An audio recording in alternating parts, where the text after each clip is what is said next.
Do you know what I would do if I had $25,000 that I wanted to use to buy a rental property? Well, this is what I would do. In fact, let's scratch that. Let me tell you what I actually did do a few days ago.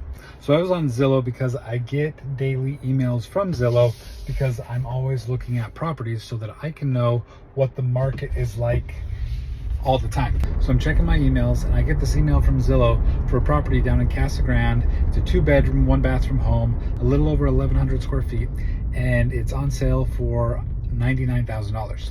So I'm thinking, you know what? That is actually a really good price because the price point of a property that's about 1,100 square feet in Casa Grande should be around 165 to 175, depending on how well the property is done up.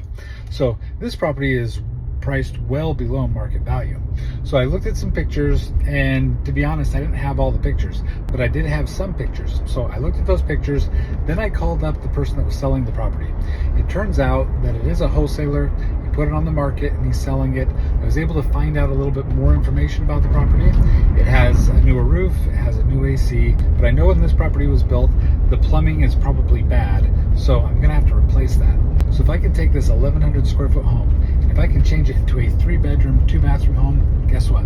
This property will likely appraise for about $230,000 to $240,000. So I put in the offer for $100,000 with a $20,000 non-refundable earnest money deposit. The next day I get a call from the wholesaler. The wholesaler told me that there were other bids that had come in that were over $10,000 higher than my asking price. And then he wanted to see if I was willing to put in my highest and my best.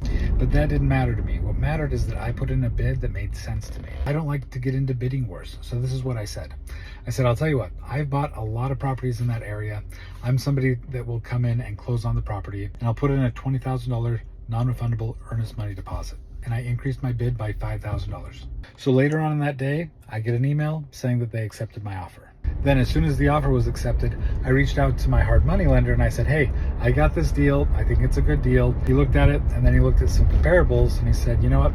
That is a good price. So he's funding 90% of the purchase price, plus he's giving me up to $60,000 in rehab draws so that I can rehab the property. So with $20,000, I'm getting into this property.